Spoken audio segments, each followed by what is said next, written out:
compañeros.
Nos dimos cuenta que el rock and roll en Puebla había aprendido desde los años 50. Yo recuerdo que en el Paseo Bravo había una especie de... Tenían la primera consola de Puebla, una Wurlitzer gigante de muchos colores y un sonido, se oía hasta la 11 Norte. Y ahí tenían discos de rock and roll, ¿no? Ahí tenían a Elvis, tenían a los Yopis, que era un grupo cubano que se había apropiado había rock en español, ¿no? Rock en español. Entonces, los que estudiábamos, pues nos íbamos ahí entre semana, de lunes a viernes, se llamaba El Muelle, y con 20 centavos, pero duro, ¿no? Duro, en serio, nunca habíamos oído ese sonido.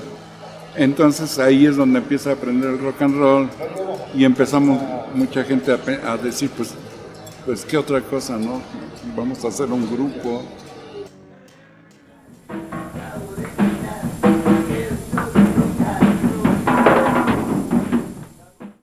¿Qué opina la banda de este tipo de tocadas? Está chida la tocada, puro joto chido aquí con la banda.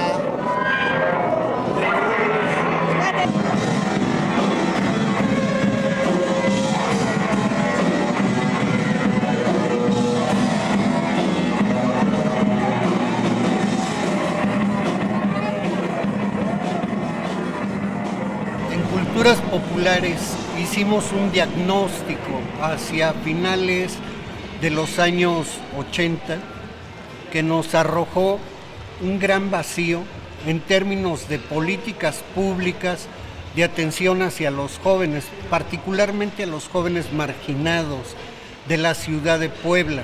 La política oficial en ese momento era la madriza, la racia y la cárcel para los chavos, los jóvenes. Un elemento o signo de identidad de los chavos banda poblanos, que eran cumbia banda, eran cumbiamberos y eran banda porque era su núcleo fundamental. Si vemos en cómo estaba su núcleo familiar, eran núcleos familiares destrozados, jóvenes que no tenían oportunidad de estudiar, vivían en las periferias, en la periferia de la periferia, y gente que no tenía tampoco oportunidad de trabajos mejores. De tal manera que hacia los años 92-93 se presenta el proyecto al interior de Culturas Populares y a partir de ahí empezamos a tejer una serie de acciones, como cuáles: detectar los chavos banda, por colonia, por unidad habitacional. Y en ese momento había ustedes lo saben bien, una banda con mucha raigambre en la ciudad, pero también por otro lado generaba mucho miedo entre la gente, que eran los Pitufos. A mí me toca coordinar este proyecto al interior de la unidad regional y empiezo el acercamiento con los Pitufos. Me voy a vivir al barrio de San Antonio durante 3 meses, empiezo a conocer su dinámica, me empiezan a tratar de alguna manera como parte de la banda, que no es fácil, previamente el bautizo con caguamas, madrizas y demás. Y me empiezo también a ligar con una subbanda de ellos que es la Banda del Pañal.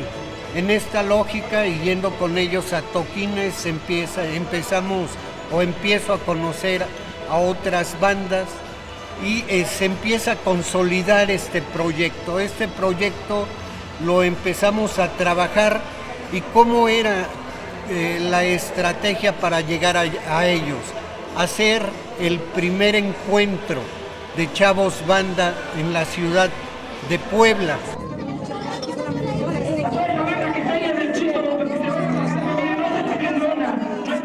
¿Qué chingado significa ser banda en tu territorio? Cuéntanos tu historia en tu colonia, en tu barrio, en tu unidad habitacional, en tu junta auxiliar. Y Eduardo, un compañero poliomielítico, se gana el primer lugar. Lo hicimos en lo que ahora se conoce como el Parque Luis Donaldo Colosio. Ahí fue el toquín, ahí fue también la entrega de reconocimientos. Y creo que todo esto fue previo al trabajo ya de ferrocarrileros. Es como ir tentaleando el terreno.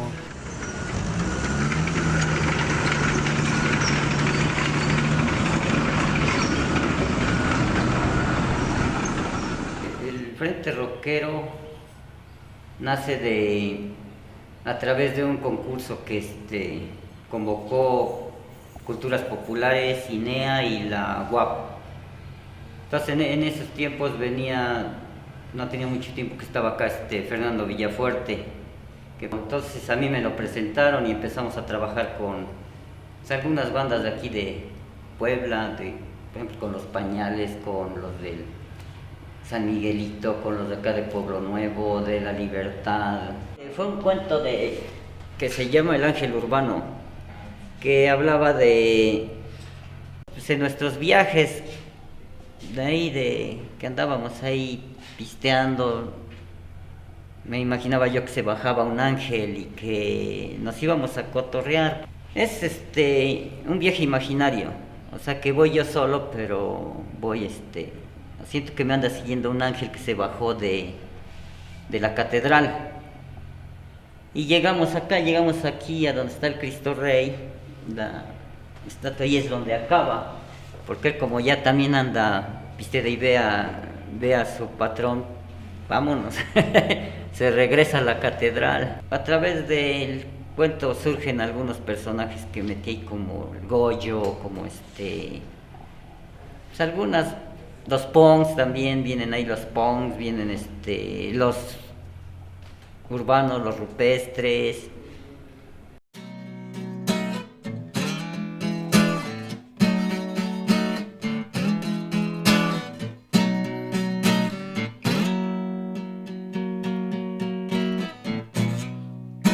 Recuerdo Marta Patricia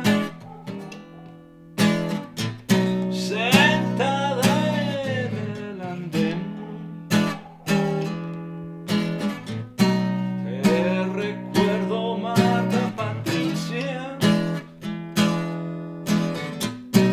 sentada en el andén. Y aún tengo clavado aquel sabor. Inicialmente, con las ganas de hacer un grupo de música, dijimos, hay que estar preparado, ¿no? Entonces entramos a la entonces Escuela de Artes de Música de la UAP y había un taller de blues con Josué Arroyo. Entonces ese taller de blues fue muy importante porque de ahí desprendieron varios músicos que hasta la fecha siguen vigentes, como está Juan Morales de Monedita de Oro, está Nacho Pata de Los Patita de Perro. También de ahí salió Federico González, que bueno, yo creo que es de los músicos más importantes contemporáneos. Terminado el taller, Pablo Sigfrido Corte presenta su canción, yo presento mi canción y bueno, nos quedamos, ¿y nosotros cuándo? Entonces nos unimos, empezamos a presentarnos como dúo. Había un café que se llamaba el Café del Periodista a unos pasos del Carolino. Ahí invitamos a Julio Juárez, se integra al grupo ya éramos 3, faltaba un baterista, entra Guillermo Polanco, hermano del escritor Polanco, poblano. Un día no llega a tocar Guillermo Polanco, tocamos en la ciudad de Tlaxcala, en Apizaco. No llega el baterista, pero había un chavo que siempre nos seguía todas las tocadas, y le decimos, pues siéntate en la batería. Le digo del audio, ¿sabes qué? Apaga la batería, nada más va a estar como escenografía. Pero no la apaga, y Mauro era muy gracioso y le pegaba cada que terminaba la canción al cencerro, pensando que nos escuchaba. Bueno, y así es como se arma el Nube Gris, que posteriormente entró al Frente Rockero. Este baterista del que te hablo se llama Mauro Castro Azuara. Él tocaba en un grupo que se llama La Pérgola. Ahí mismo tocaba un chavo que le decían Elvis, y Elvis invita a Mauro al Frente Rockero, y Mauro nos invita a nosotros al Frente Rockero, ¿no? Ahí conocemos a Fernando Villafuerte, conocemos a Gabriela Benítez y a todos los demás integrantes del Frente Rockero.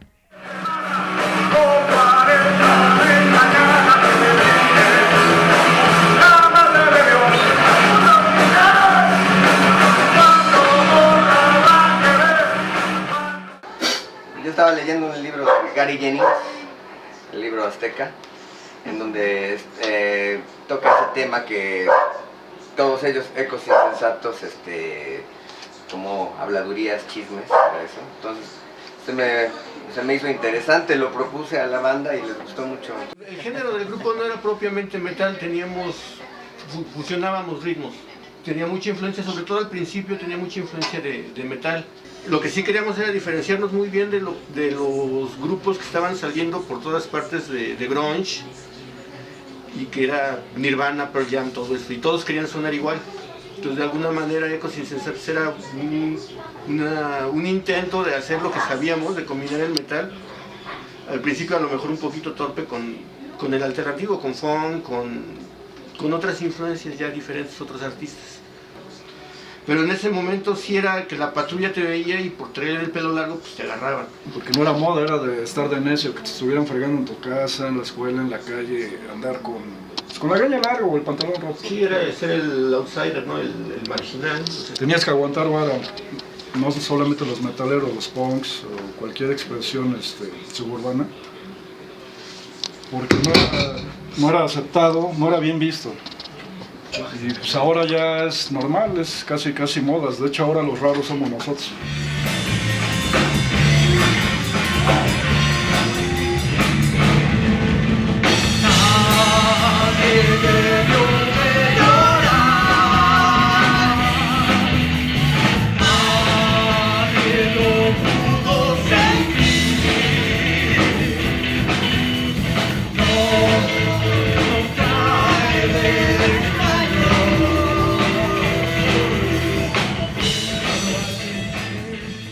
Pues el ruido subterráneo nace como a mediados del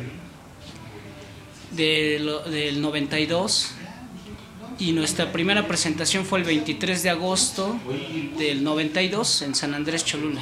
Como un rock radical, ¿no? Un rock contestatario, ¿no? Un rock así para despotricar, ¿no? Éramos 4 en ese entonces, Miguel Ángel Aguilar, el micro, el que ahora es guitarrista de Doxa, René Hernández, ellos son los autores intelectuales de la banda, David Tomé, el bajista, y yo era guitarrista nada más en ese entonces.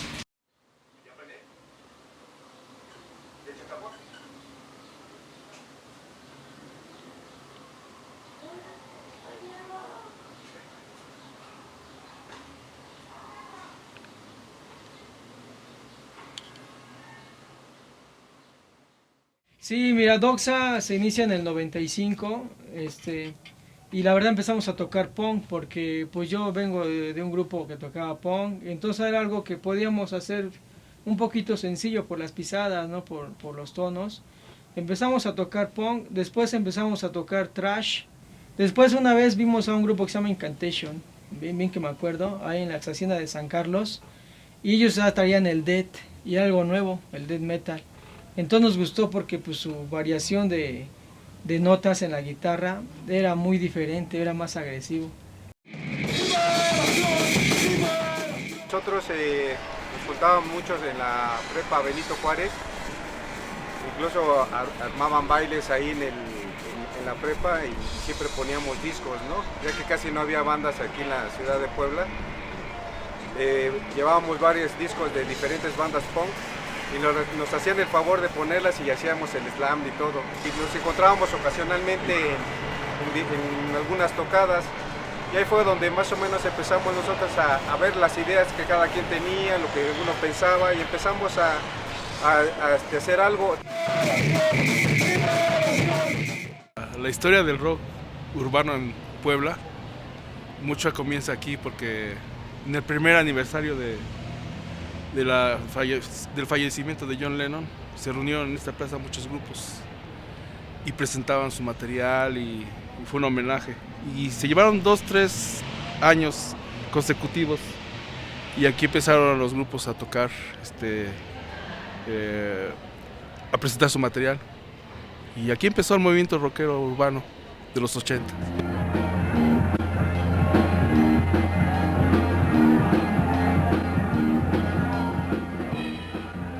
Posteriormente, en el 90, un tianguis tipo chopo de discos, se reunía la banda. Bueno, esta es psicología, la Facultad de Psicología de la Benemérita Universidad Autónoma de Puebla. Y pues para el Frente Rockero fue el lugar que acogió a los integrantes, porque no teníamos en dónde reunirnos, no teníamos un lugar en donde poder juntarnos llegamos a ser hasta 70 personas y pues donde nos reuníamos, y gracias a que Fernando Villafuerte daba clases aquí, pues él gestionó el que hubiera un espacio, un salón, para que ahí nos reuniéramos. Entonces, pues esta fue nuestra casa durante 3 años. En la universidad, en una clase oscura por ahí de la Facultad de Psicología, hay un maestro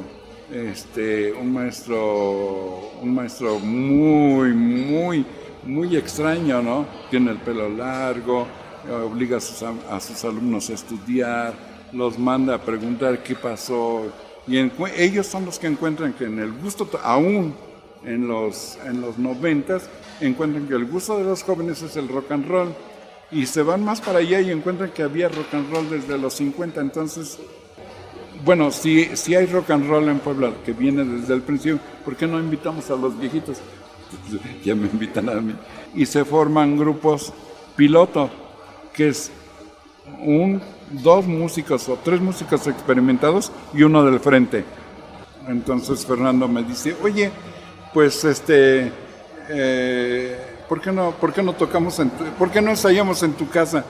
Se me hizo fácil decir sí. Pensé un día, 2 días, una semana, un mes.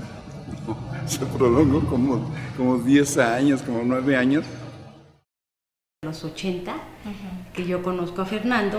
Él dirige en ese tiempo una investigación muy importante desde lo que era el CREA, el Centro de Estudios para la Juventud.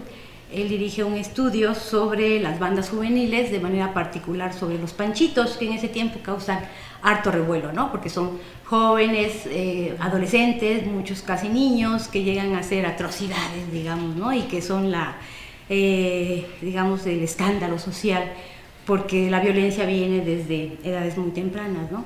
Entonces Fernando dirigía esta investigación con un grupo de jóvenes también muy talentosos, era el cabeza del grupo, y desde entonces yo puedo asegurar que es uno de los primeros, digamos, que impulsa y desarrolla lo que es una investigación participativa, ¿no? Ya no es desde fuera, sino Fernando se involucra directamente con todos estos grupos, y la gente que trabajamos con él como servicio social o los que estaban de plano contratados por el CREA, pues asistíamos de manera cotidiana a los espacios donde se movían estos grupos o bandas juveniles, ¿no? Ellos empiezan por quitarle digamos, esta cosa peyorativa de decirles pandillas para hablar de bandas juveniles, ¿no? Grupos que son autogestionarios, digamos, que si bien están en estos espacios de la violencia o de la delincuencia cotidiana, ante todo son jóvenes que se agrupan, ¿no? con intereses, con sentires, con necesidades, en fin. Fernando viene a la ciudad de Puebla, en la Universidad Autónoma de Puebla, es su centro de estudios, y desde aquí sigue trabajando desde muchos frentes, digamos, con los jóvenes, ¿no? Me invitó a formar parte de un grupo de tesistas que estaban estudiando diferentes temas, diferentes aspectos de las bandas. Y así fue como yo me fui insertando poco a poco ya en lo que fue el Frente Rockero, ¿no? No se prendió el foquito, ¿eh? ¿Cómo no? Está prendido. ¿Dónde? Ya está prendido. Ah, sí, ya lo vi. Yo vi una chavita o un chavito, no sabía en ese momento qué era, de pelo corto con su clásico e inconfundible suéter gris, su pantalón de mezclilla y el toquín. Es ahí donde yo conozco a Gabriela y me dice que estudia en la Ibero, que le importa esto y que sabía de Fernando Villafuerte. Nosotros no teníamos ninguna relación o conocimiento de que un sociólogo, antropólogo o psicólogo social anduviera metido en esto. Es la primera ocasión que en lo particular se habla de Villafuerte. Se preocupó porque tuviéramos espacios, se preocupó porque se pudiera escribir, se preocupó porque se pudiera tocar y unificó a las bandas porque tenía una cualidad muy especial, esa de llegarte directamente a ti, a tus fibras más íntimas y te permitía que tú también te expresaras. Finalmente él era psicólogo, ¿no? Pero muy accesible para todos. Yo creo que pues es la piedra fundamental, ¿no? del movimiento del rock en Puebla o del Frente Rockero poblano. Los jóvenes fueron algo especial para él. Incluso cuando falleció, alguien mandó un telegrama del extranjero diciendo que moría uno de los, digamos, vigorosos juvenólogos. Las bandas de acá de Puebla de rock no se conocían entre ellas. Entonces, a través del Frente Rockero que nosotros formamos, empezaron a unirse. Me acuerdo que las primeras juntas fueron en las oficinas de culturas populares que estaba en la cancha de San Pedro. Pues también conocí a los grupos urbanos, que en ese tiempo no había muchos. Los del barrio fueron uno de los primeros grupos urbanos que hubo acá en Puebla. Junto con nosotros, con mi grupo que era Ozono, fuimos de los dos primeros grupos que empezamos a tocar rock así, de que se habla de cosas cotidianas.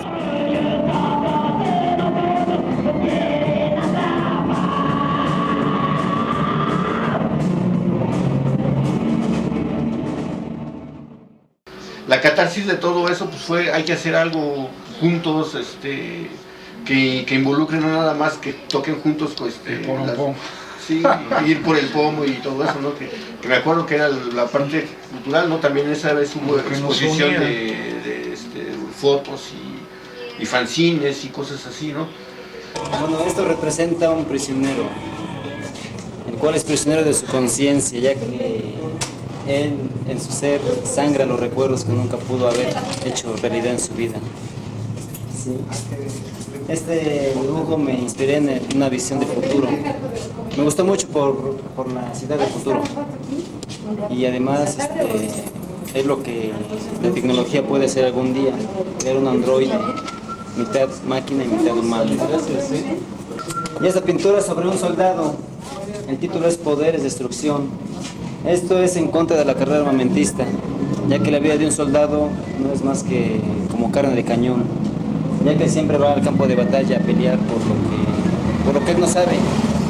La temática siempre era de que pues, podemos tocar, podemos exhibir nuestros fanzines, nuestra producción cultural. Yo escribo, otro pintaba, otro era escultor, otro dibujaba, otro hacía malabares, etc. Entonces fueron como los ingredientes necesarios para que los chavos de esa época que hoy recordarán tuvieran la forma de apreciar la cultura del rock, pero más extensa, no tanto la música. La música solamente era un vínculo, ¿no? Entre generaciones que habían estado ahí y que eso era lo que nos unía. Se hizo un concurso de pintas, ¿no? Se logró obtener en un parque que la barra se quedara en blanco y todos llegaron a grafitear, ¿no? Era el espacio. Entonces tenía quien se encargaba de hacer ese tipo de gestionar ese tipo de expresiones. Entonces en el concierto del frente pues decían, a ver, ¿quién se va a encargar de las pintas? Entonces tenemos que hablar quién es, cómo, cuándo, de dónde se va a conseguir la pintura, qué materiales se va a necesitar. Obviamente pues la temática era libre, siempre con propuesta.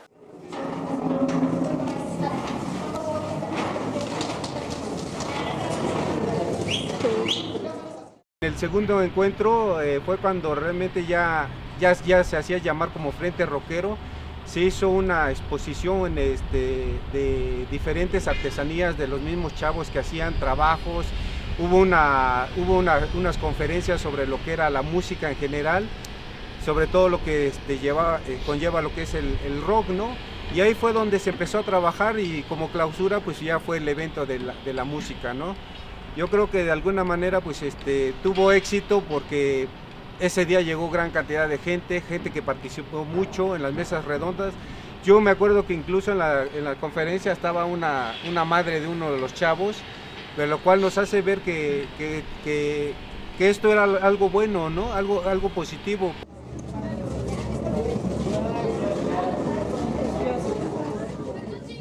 Recuerdo mucho a Guille. Guille estuvo en uno de los primeros colectivos de punks en Puebla, que se llamó Acción Directa, y Guille fue bajista de Alarma General, ¿no?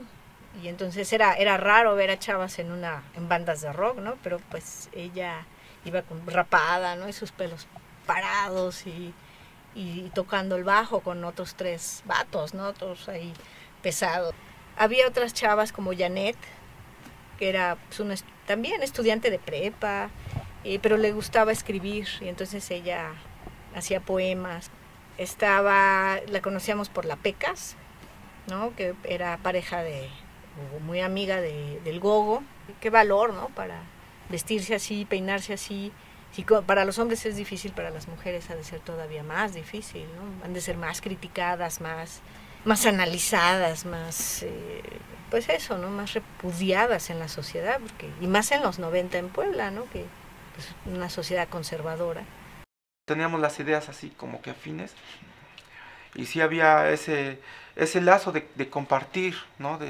Hasta incluso las bandas, porque luego uno pues no tiene el acceso o no tienes el dinero para comprar los discos, ¿no? Entonces ese también era el asunto de que nos prestábamos los discos o las revistas.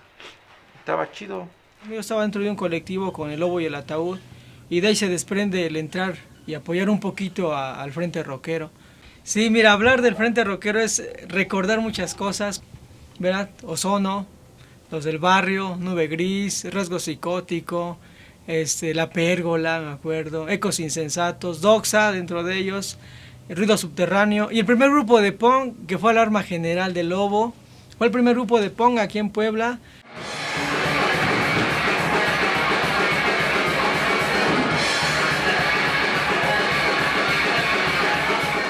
Ellos ya tenían un poquito más de trayectoria que nosotros, o sea, ellos ya tocaban, ¿no? Ya estaban bien plantados en el escenario y todo.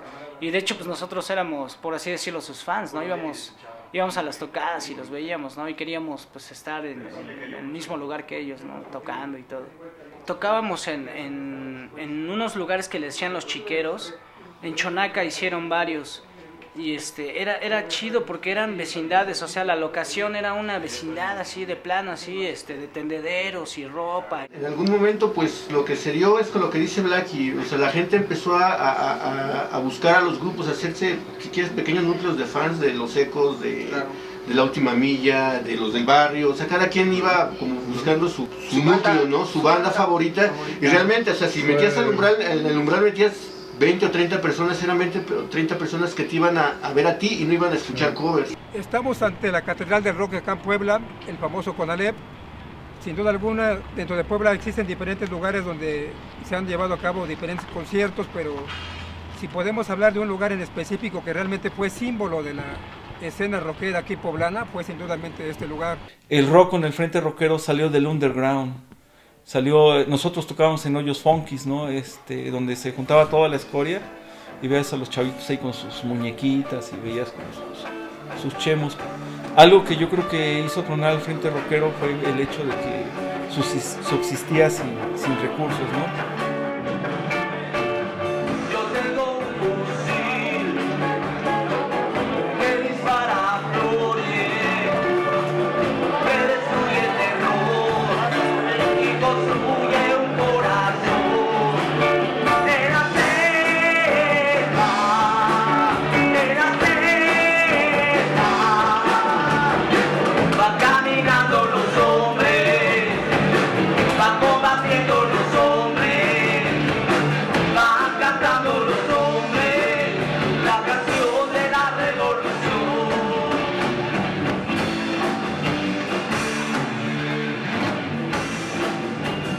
Había gente pues, de esa generación que tenía ganas de hacer algo de la cultura en Puebla, ¿no? Porque realmente la cultura en esa época en Puebla pues solo se encerraba en lo que era la Casa de la Cultura, regenteada por Héctor Azar. Bueno, a nosotros un día nos ofreció un evento, nos pagó 100 pesos, le volvimos a pedir otro evento y jóvenes, a ustedes ya los apoyamos. Esto es la primera ocasión que ustedes lo saben. Tuvimos un encuentro con Héctor Azar, estuvo el ex jefe de la unidad, en ese momento era jefe de la unidad, Francisco Acosta Báez, estuvo el Araña, un compañero que ya falleció, estuvo el Diablo y un servidor. Cuando le presentamos y ellos llegan pues con su atuendo normal, Héctor Azar reacciona irasciblemente y el Araña, se levanta el Araña, se levanta el Diablo y el Diablo intenta darle una cachetada a Héctor Azar se va para atrás y cae al suelo. Bueno, las actividades que se hicieron, yo creo que vi demasiados conflictos también y pues sí, también hasta gandalles de la banda, ¿no? Mucha banda que era punk y que también hacían tocadas, después se volvieron así como que le entraron al rollo como que de empresarios y de hacer tocadas y de bajar bandas comerciales, olvidándose de que, pues de la idea del punk, de que grita libertad y que grita justicia, y cuando ya se están beneficiando acá sus bolsillos, entonces ya fue cuando empezó a deformarse todo ese asunto. Estaba, por ejemplo, del Diablo, que también hacía tocadas. Pues es un personaje que la realidad de las cosas era el que como que manejaba todo el ambiente rockero. Pues no era músico, pero era un organizador y pues tenía mucha gente que lo seguía porque como que tenía esa fuerza de decir pues vamos a hacer esto, vamos a hacer aquello, y la gente lo seguía.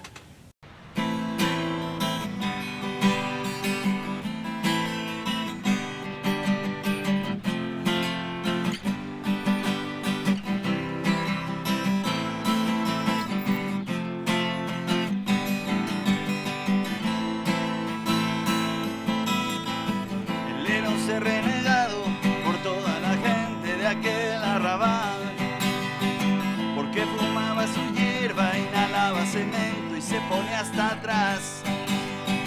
A nadie le hacía daño, mas no lo dejaban en paz. Y le aventaban la tira para que escarmentara aquel pobre chaval. ¿Quién iba a pensar que aquel drogadicto su vida iba a dar? ¿Quién iba a pensar que toda la gente le iba a llorar?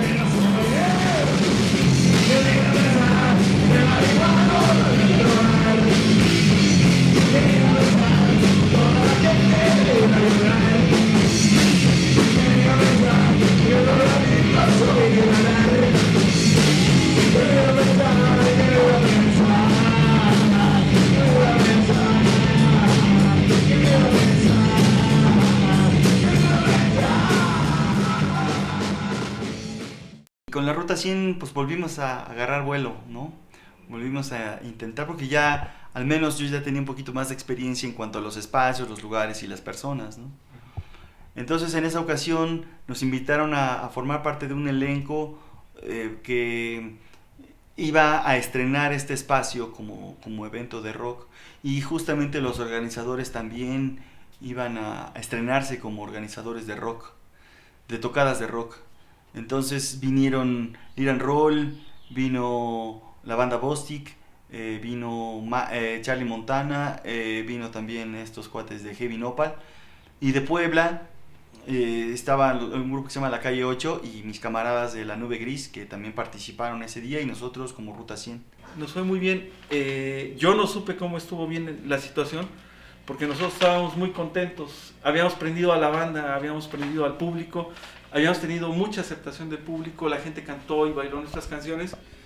Entonces nos salimos a tomarnos una cerveza a la camioneta donde estábamos festejando, cuando de repente vimos que del Salón Los Ángeles empezó a salir mucha gente. Empezó a salir gente y salimos, fuimos a ver qué pasaba, ¿no? Fuimos a ver qué pasaba, y en eso vemos a José Luis Galindo. En ese entonces tenía fracturado su brazo y sale jalando una batería, y le digo, oye, ¿qué pasó? Dice, es que picaron a mi baterista. Le digo, no puede ser, ¿cómo es posible?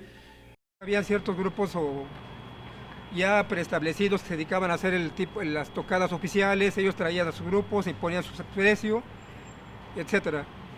Cuando empieza a haber gente que propone nuevas tocadas más económicas, con mejores grupos de calidad, lugares mucho mejores, no les gustó a este tipo de personas y te mandan grupos de choque. Como bien dice José Luis, la familia rockera poblana, todo el mundo se conocía, vas a una tocada y por el tiempo, lo que haces, te conoces. Ese tipo de gente ni la conocíamos, la verdad. Desde que llegamos a la tocada ya estaban aventando piedras afuera. Un error probablemente de la organización fue decirle, pues no pasa nada, ya no avienten piedras, pero métanse. Y se metieron adentro y empezaron a picar a muchísima gente. Yo cuando llegué al hospital, ya con el intestino delgado de fuera, ya habían, sin mentirles, en la Cruz Roja había 30 gente para operación, todos picoteados por todas partes. Y van llegando mucho más. En la entrada había un hotel, creo que todavía sigue existiendo ese hotel, que se llamaba Las 4 Milpitas, y en la entrada estaba el baterista con el vientre abierto y las entrañas de fuera, y recuerdo que la administradora, la persona que estaba ahí, me suplicaba que me lo llevara porque le espantaba y le iba a meter en problemas. Entonces nosotros fuimos no existía la tecnología de hoy, el celular rápidamente le hablas al 060, no existía el 066. Fuimos a un teléfono público, hablamos a una ambulancia, llegó la ambulancia. Entonces realmente nosotros no vimos todo lo que pasó ahí. Yo recuerdo que entré al salón y el Guadaña, que era el vocalista de la banda Bostik, les dicen, chavos, hay una redada, váyanse a sus casas. Todo el mundo salió corriendo, era la locura en las afueras del Salón Los Ángeles. Y como te comento, nosotros no vimos realmente lo que sucedió ese día. A las 3 de la mañana nos avisan que había fallecido. Y sí, pues, era un colega. Lo triste fue que se salió del salón todavía vivo, lo dejaron afuera. Después la persona que dio el aviso, ¿no?, de que ya había alguien afuera muerto, y eso generó más desorden. Y esa noche fue una noche lluviosa, o fea en realidad, como tétrica, esas noches que están cayendo rayos, truenos y llueve a cántaros. La mezcla del agua, porque había goteras con la sangre, dejó charcos, ¿no? La mayoría salió con los zapatos llenos de sangre. En mi caso, pues yo tenía sangre por todos lados y yo no sabía ni de quién ni cómo, ¿no? Cuando sucedió esto, el poco tiempo yo me fui de la ciudad, me fui por cuestiones económicas. Yo tenía mi familia aquí, no estaba casado, pero tenía a mi madre y a la familia, entonces nos tuvimos que ir, dejando atrás todo esto, ¿no? Un sabor amargo. Yo sí entré en un estado de depresión muy fuerte, ¿no? En ese tiempo yo creo que me salí por mucho tiempo, dejé de ir a las tocadas, dejé de juntarme con los chavos, y creo que pues eso para mí ha sido un golpe muy fuerte, ¿no? Ese concierto en realidad fue un parteaguas en el rock en Puebla también, en negativo.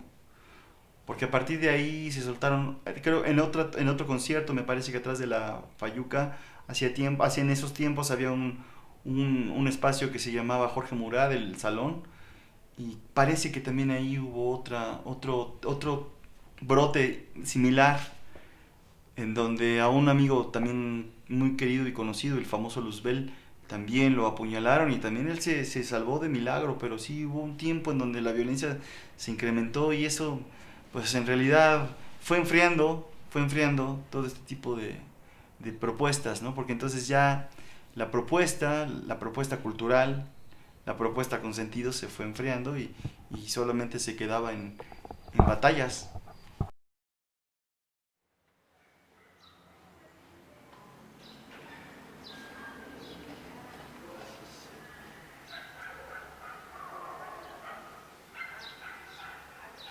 En aquel momento, o sea, estamos hablando de 1992 al 93, no había internet, no había redes sociales y lo que hicimos fue hacer un esfuerzo porque los chavos, ¿no? Y chavas que pertenecían a esta corriente, a este movimiento, tuvieran un lugar y un espacio en donde reunirse a platicar, a tocar, a crear, ¿no? A cotorrear, que no había otro lugar en Puebla, que nadie más se los brindaba.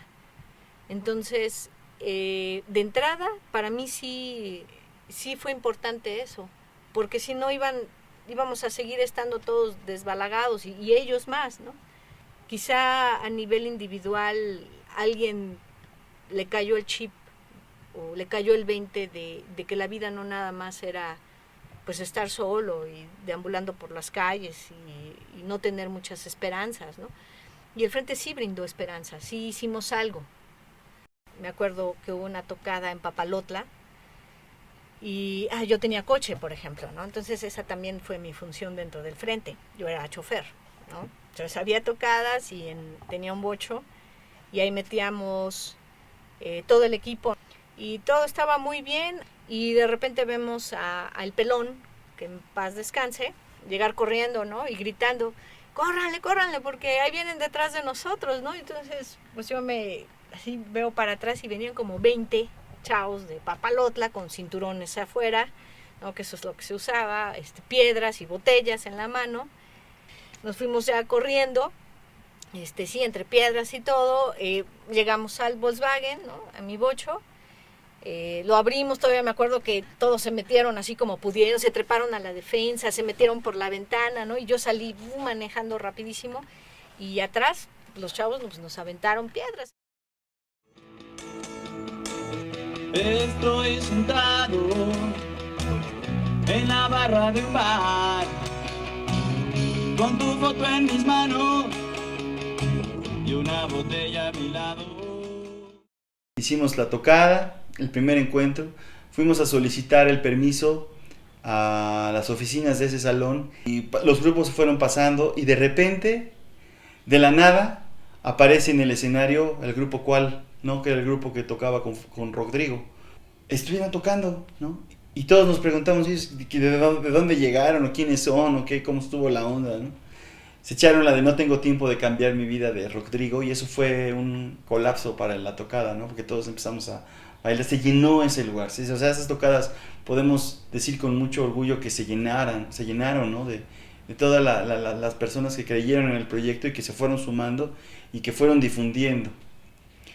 Entonces, esa tocada fue memorable, yo recuerdo como todo el mundo bailando. Y el tiempo me dio la oportunidad de conocer mucho más a Fausto Regín, y de charlarlo alguna vez, ¿no? Con él, sentarme, platicarle y preguntarle, ¿no? Oye, ¿cómo fue que llegaron al concierto? Pues si era de puros grupos poblanos, Y obviamente pues no teníamos lana para contratar a alguien, ¿no? O sea, era de nuestro bolsillo y era una manera de autofinanciarnos nuestras tocadas, ¿no? Porque pues era la renta del equipo, el espacio, ¿no? Y bueno, pues estábamos cortos totalmente de presupuesto. Y me dice, lo que pasa es que venimos a tocar a Puebla. Y ya íbamos a la tocada. Y pues como que nos perdimos del lugar. Y vimos unos chavos que iban de negro hacia una tocada, entonces dijimos, no, pues a ser para allá, ¿no? Y que los fueron siguiendo y llegaron a la tocada y vieron que estaba la onda bien prendida y bajaron sus cosas y se metieron sin preguntar si ahí era o no era, o no preguntaron por nadie, ¿no? Y cuando vieron ya, pues son los de cuál, pues pásenle, y ya estaban tocando, ¿no? Y bien chido estuvo la onda porque nadie les pagó, ¿no? Cuando se empezaron a preguntar quién nos va a pagar, pues esto es así porque es el concierto del Frente Rockero, ¿no? Era curioso porque, por ejemplo, cuando íbamos a alguna tocada, nos veíamos en la casa de los amigos Carlos, Mike, Yello, y ahí nos parábamos los picos, nos rasurábamos y todo el mundo estábamos allá haciendo la de estilista, parando los picos, en una hilera, en 2 hileras, en estrella. Y cuando salíamos éramos tantos que llenábamos a veces un camión, cuando íbamos a alguna tocada llenábamos un camión de puros ponquetos, todo el mundo agachado porque no cabíamos arriba del carro. Era impresionante, debería ser muy padre esto. Sí, muchas veces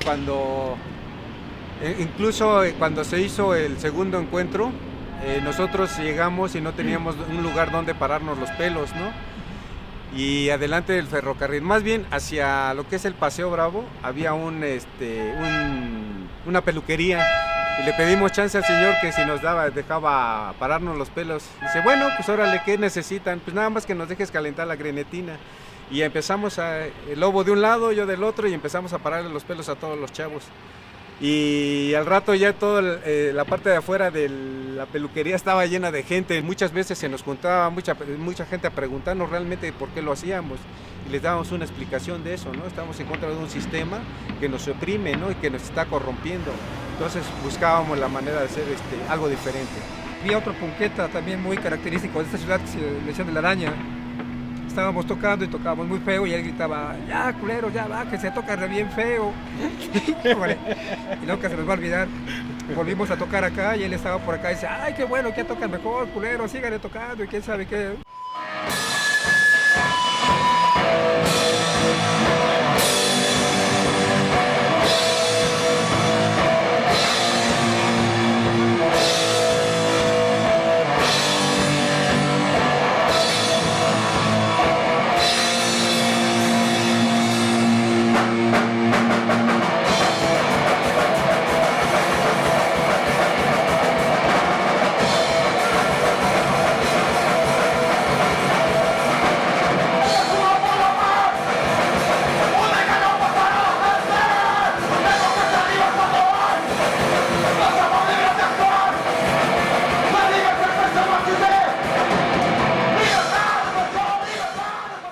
Las tocadas de antes ahora ya son totalmente diferentes porque ya no se cobra más que lo justo dentro de lo que son las tocadas punk, ¿no? Autogestivas. Se ofrecen fanzines, incluso ha habido ocasiones que en lugar de que se cobre una lana, pues ya desde ahí ya se les está como que cobrando el fanzine y se les está dando para que entren y se les ofrece información, cosa que también pues la misma banda antes hacía poco, pero hacía, y ahora ya no lo hay. Ya como ese es el medio del internet, pues llegó como que a tener demasiado auge con la gente y pues ya luego le suben una información, a veces hasta equivocada, y pues ya se quedan con esa idea. Cuesta mucho trabajo ver que los chavos realmente se enfoquen a esa filosofía, ¿no? A ser creativos. Lo único que hacen pues, es hacer tocadas por hacer tocadas y ya nada más tocar y ya soy estrella y no hay bronca. Me pongo un parche que dice estoy en contra del sistema, pero ¿por qué estás en contra del sistema, no? Saber por qué estamos siendo engañados todo el tiempo, cuál es la verdad en busca de todo eso. Y eso muchas veces ni siquiera les interesa, ¿no? No les importa lo que sucede en el mundo, ni siquiera lo que le sucede a tu vecino o a tu misma familia, ¿no? Que muchas veces empezamos por ahí. Nosotros teníamos un lema, que todo es de adentro hacia afuera y de arriba hacia abajo. Actualmente no sé qué signifique para los chavos. Ya veo poca banda como la vi en esa época. con esta pluralidad de elementos de identidad. Hoy como que están los chavos ya más uniformados, no quiero decir más amaestrados o domesticados, pero más homogeneizados. Creo que esto es lo que los distingue de lo que sucedió en aquel momento. Yo pienso que los jóvenes siempre son el chivo expiatorio, ¿no? La carne Yo veo a los viejos borrachos en la calle y no pasa nada, y veo a un chavo con una chela o con un cigarrito de mota y inmediatamente subido a una patrulla. Yo creo que es la población más vulnerable de hoy y de siempre, y lo seguirá siendo, ¿no? Yo creo que sobre los jóvenes pesa mucho esto, no sé cómo decirlo, esta persecución siempre, ¿no? Los jóvenes todavía no son lo que van a ser, todavía no son al mercado productivo, ni al Estado, ni a lo que debieran o se espera que sean. Entonces me parece que siempre es una población muy vulnerable, muy perseguida, sobre la que se estigmatiza. Yo he visto chavos aquí, por mi cercanía, con centros de estudio, que solo por la vestimenta los agarran, ¿no? Los agarra la policía y se los lleva, ¿no? Cuando yo como vieja puedo decirte que el que va muy de tacuche, dijera mi padre, el pillo, el verdadero pillo, te va a engañar y se va a disfrazar. El que no es libre y es como es, ¿no? Y sobre esa persona es la que generalmente se ensañan policías, maestros a veces, ¿no? El poder, ¿no? Los adultos, ¿no? Yo creo que sí, es una población muy vulnerable, muy vulnerable. Yo creo que ahora no hay movimientos porque con tanto medio electrónico la gente se ha aislado y ya no hay esa necesidad de buscar al otro casi. Cada quien hace su vida personal, y en ese entonces había una necesidad de reunirnos con los afines a nosotros. Gente descontenta y gente con ganas de crear algo y oír música diferente. Y esto era un lugar, los discos, el rock, el echarse un trago en el mero centro de la ciudad, desafiando a la tira.